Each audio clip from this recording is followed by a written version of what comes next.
bulletin mondial d'émission. De rappeur à prédicateur. Sébastien a grandi dans un foyer adventiste et il a même occupé un poste de dirigeant dans l'église qu'il fréquentait. Ses parents étaient des enseignants missionnaires adventistes dédiés et ils étaient très impliqués dans les activités éducatives adventistes.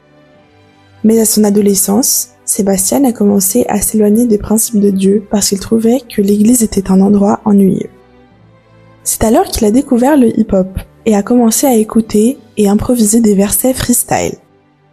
Sébastien était intelligent, bien éduqué et a donc commencé à participer au concours de rap. Les compétitions, appelées batailles de rap, abordaient des sujets tels que l'histoire, la science et la religion. Sébastien a commencé à se faire remarquer et a commencé à affronter des rappeurs plus expérimentés. Un samedi après-midi, par exemple, il a remporté une bataille de rap en faisant l'apologie de Satan. Malgré sa participation à l'église, Sébastien était éloigné de la voie de Dieu, mais la pandémie est arrivée. Le confinement à la maison l'a fait repenser sa vie et pour la première fois, il s'est rendu compte qu'il y avait un grand vide dans son cœur.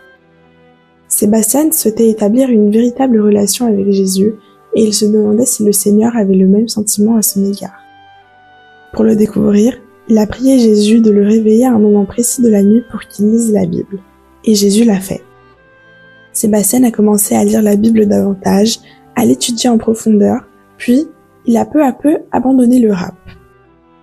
Lorsque les restrictions liées à la pandémie ont été levées, il a décidé de devenir colporteur, et cette expérience a consolidé sa foi. Aujourd'hui, Sébastien fait ses études en théologie à l'Université adventiste du Chili et s'est fait remarquer par son esprit missionnaire.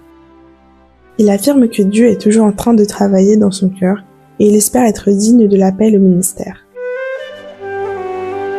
Partie de l'offrande de ce trimestre ira à l'Université adventiste du Chili, à Cheyenne. L'offrande permettra d'agrandir le dortoir de l'université afin d'accueillir 50 étudiants missionnaires de plus. Alors, soyons généreux.